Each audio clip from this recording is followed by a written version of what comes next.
Хәзер Казан шәһәренең башкарма комитеты тарафыннан тәкъдим ителгән яңа проект белән таныштыру өчен сүзне коллегам Айзилә Батырхановага тапшырам.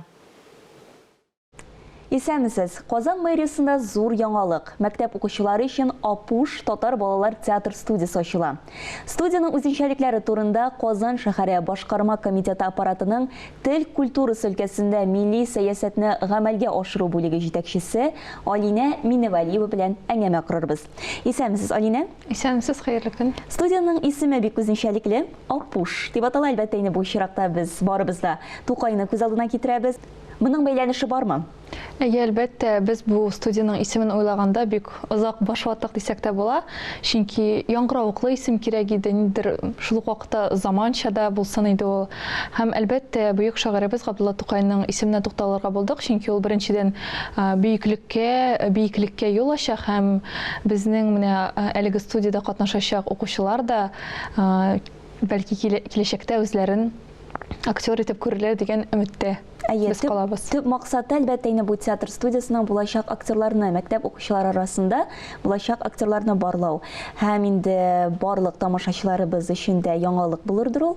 26 февраль көнне сездә кастинг узачак. Бездә кастинг 2 көн дәвамында үтәчәк. Ул Сәйдәш мәдәният сараенда, Казанның Ершов урамындагы 26 февраль көнне ул 3-тән 6-га кадәр узачак, 27 февральдә инде 12-дән алып 3-кә кадәр. Без бирегә һәр теләгән укучыны көтеп калабыз. Яшь категориясенә килгәндә, биредә безнең әлеге студияда 9 яшьтән алып 15 яшькә кадәрге укучылар катнаша алачак. Урыннар шикләнгәнме? Юк, әлегә без менә гаризаларны кабул итәбез. Кабул итү тиздән тамамлана, шуңа күрә һәр теләгән кеше мөрәҗәгать итә ала безгә, һәм без аларны әлбәттә бик теләп көтеп калабыз кастингта.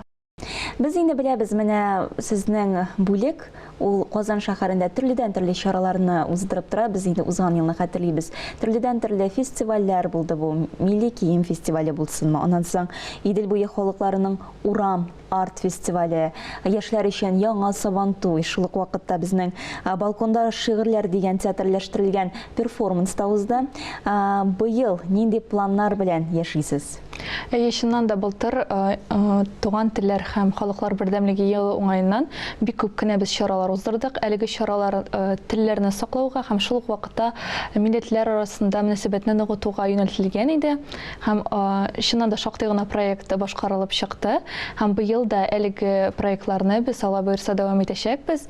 Алар арасында мәсәлән муниципаль хезмәткәрләр өчен татар телен укыту курслары, быел ул транспорт өлкәсендә хезмәт куючы хезмәткәрләр өчен дә булачак.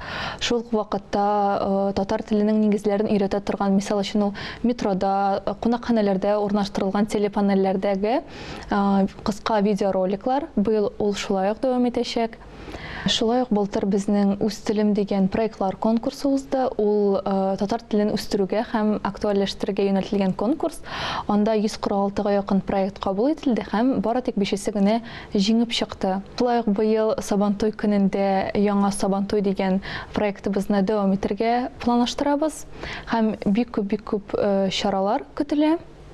Быел былтыргы чараларның дәвамы буларак һәм әлемне шушы көннәрдә генә без татар теле тәрбиячеләре өчен, Казан балалар бакчаларында эшли торган татар теле тәрбиячеләре өчен махсус семинар уздырдык.